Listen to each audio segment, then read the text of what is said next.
મહત્વની અત્યારના હાલના મહત્વપૂર્ણ સમાચાર, ખેડૂતોને લગતા સમાચાર। રાજ્ય સરકાર આજે વિશેષ સહાય પેકેજ જાહેર કરી શકે છે। સીએમ ભૂપેન્દ્ર પટેલની અધ્યક્ષતામાં મળેલી બેઠક બાદ જે અહેવાલ સામે આવ્યો છે તે પ્રમાણે સરકાર દ્વારા આજે સૌથી મોટું પેકેજ જાહેર થાય તેવી શક્યતા અહીંયા જોવા મળી રહી છે। નિયમોથી ઉપર જઈને સરકાર આ વખતે વિશેષ પેકેજ જાહેર કરે તેવું ચર્ચાઈ રહ્યું છે। મોડી સાંજ સુધીમાં રાહત પેકેજ જાહેર થવાની છે, ત્યારે અત્યારે હાલ ખેડૂતો પણ આતુરતાથી આ રાહત પેકેજની રાહ જોઈ રહ્યા છે। આખરે સરકાર કેટલી અને કઈ બાબતોનું ધ્યાન રાખી અને કેટલી સહાય જાહેર કરે છે તે બાબતને લઈ અને ખેડૂતોમાં પણ ચર્ચા જોવા મળી રહી છે।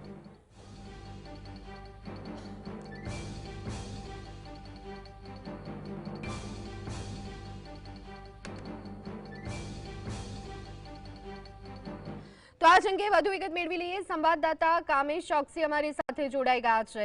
કામેશ, કહી શકાય કે પારાવાર નુકસાન ખેડૂતોનું કમોસમી વરસાદના કારણે ઘણા દિવસોથી ચર્ચા અને આખરે હવે માહિતી આવી રહી છે કે આજે સાંજે રાહત પેકેજ સરકાર જાહેર કરી શકે છે અને એમાં પણ એક મોટી વાત એ કે નિયમોથી ઉપર જઈ અને આ રાહત પેકેજ જાહેર થઈ શકે છે। શું વિગતો મળી રહી છે? બિલકુલ ધ્વનિ, આજે 4 નવેમ્બર છે। આજે 4 નવેમ્બરનો દિવસ ખેડૂતો માટે એક રાહતભર્યો અને સારો દિવસ બની શકે તેવી પૂરી સંભાવના છે। એટલા માટે છે કારણ કે બપોરના સમયની જો વાત કરવામાં આવે તો ગાંધીનગરમાં મુખ્યમંત્રીના અધ્યક્ષતાને મહત્વપૂર્ણ એક બેઠકનું આયોજન કરવામાં આવ્યું હતું। છેલ્લા 2 નહીં પરંતુ 4 થી 5 દિવસથી સતત બેઠકોનો ધમધમાટ જોવા મળી રહ્યો છે। મુખ્યમંત્રી ખુદ બેઠક યોજી રહ્યા છે અને જે પણ રાજ્યમાં કમોસમી વરસાદને કારણે માવઠાને લીધે જે પારાવાર ભયંકર નુકસાન થયું છે તેનો તાગ મેળવી રહ્યા છે, સ્થિતિનો ચિતાર મેળવી રહ્યા છે। અને તેને લઈને અગાઉની જો વાત કરવામાં આવે કે જ્યારે જે માવઠાનો માર ખેડૂતોને સહન કરવાનો વારો આવ્યો હતો, તૈયાર ઉભેલો જે પાક જે હતો તે કહી શકાય કે પાણીના પ્રવાહમાં તણાઈ ગયો અને કહી શકાય કે ખેડૂતોને રાતા પાણીએ રોવાનો વારો આવ્યો હતો। ત્યારે કહી શકાય કે સ્થિતિ જે છે ખેડૂતો માટે એ આ વખતે બદથી બદતર બની ગઈ હતી।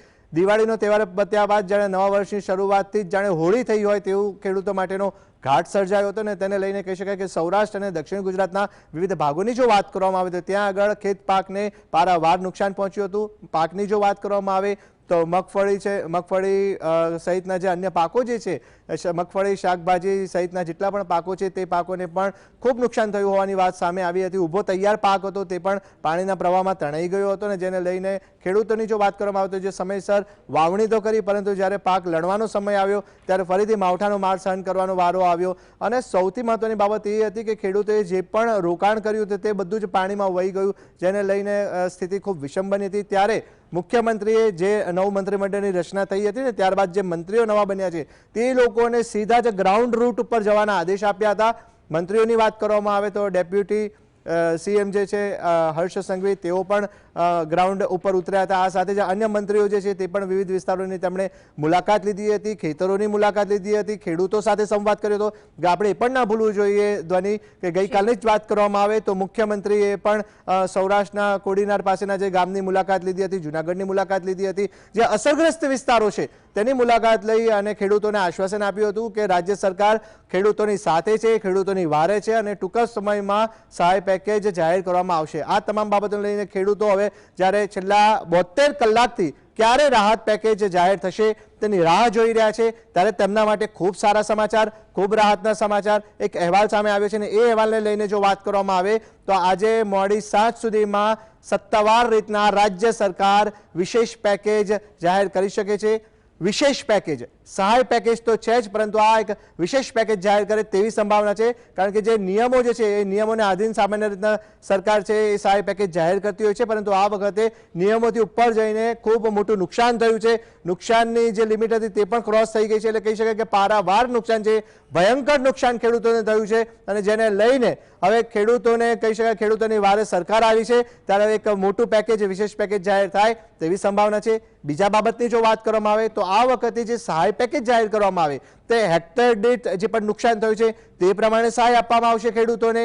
કે પછી ખેત ધિરાણની જો વાત કરવામાં આવે તો જે બેંકમાંથી જે ધિરાણ લીધું હતું અને એ ધિરાણને માફ કરવામાં આવે, કે પછી કેવી રીતના હવે આ જે તમામ ક્યાસો જે છે તેને લઈને હવે સરકાર કેવી રીતના જાહેરાત કરે છે તે સૌથી મહત્વપૂર્ણ રહેશે. તમામ બાબતોને લઈને જો વાત કરવામાં આવે તો ખેડૂતો જે છે તે હવે આગામી સમયમાં આ જ બાબત ઉપર દ્રષ્ટિકોણ રાખીને બેઠા છે કે સરકાર સહાય પેકેજ તો જાહેર કરશે, પરંતુ કયા પ્રકારની સહાય જાહેર કરે છે, કેવી રીતના સહાય જાહેર કરે છે, કેટલી નુકસાનીમાં કેટલું વળતર મળશે, કયા પ્રકારની સહાય જાહેર કરે છે. હેક્ટરની જો વાત કરવામાં આવે તો સામાન્ય રીતના જે હેક્ટર દીઠ સરકારે અગાઉની જો વાત કરવામાં આવે તો જે પેકેજ જાહેર કર્યું હતું ને તેને લઈને કહી શકાય કે 22 થી 25,000 રૂપિયાની જો હેક્ટર દીઠ જાહેરાત થઈ હોય, પરંતુ ઓવરઓલ જે ખેડૂતોએ જે હેક્ટર દીઠ જે વાવેતર કર્યું હતું તેનો ખર્ચની જો વાત કરવામાં આવે તો 80 થી 85,000 ઉપરનો તો ખર્ચ થયો છે. તો ખેડૂતોના હાથમાં જો સહાય પેકેજ એવી રીતના જાહેર થાય તો કંઈ ન મળે તેવી બાબતોનો આક્રોશ પણ ખેડૂતોએ પોતાની વ્યથા ઠાલવી ચૂક્યા છે અને જીએસટી પણ દર્શકો સુધી પડની જાણકારી પહોંચાડી રહ્યું છે. ત્યારે હવે જોવાનું એ રહેશે કે વિશેષ પેકેજ છે તે કેવી રીતના સરકારે ડ્રો કર્યું છે, કેવી રીતના તેમણે ડિઝાઇન કરીને બનાવ્યું છે અને કેવી રીતના જાહેર થશે, કેવી રીતના ખેડૂતોને મહત્તમ ફાયદો મળશે અને જે આ માવઠાનો માર પડ્યો છે તેમાંથી ખેડૂત ફરીથી બેઠો થશે અને ફરીથી આગળ વધશે. જી આભાર કામેશ સમગ્ર માહિતી આપવા બદલ.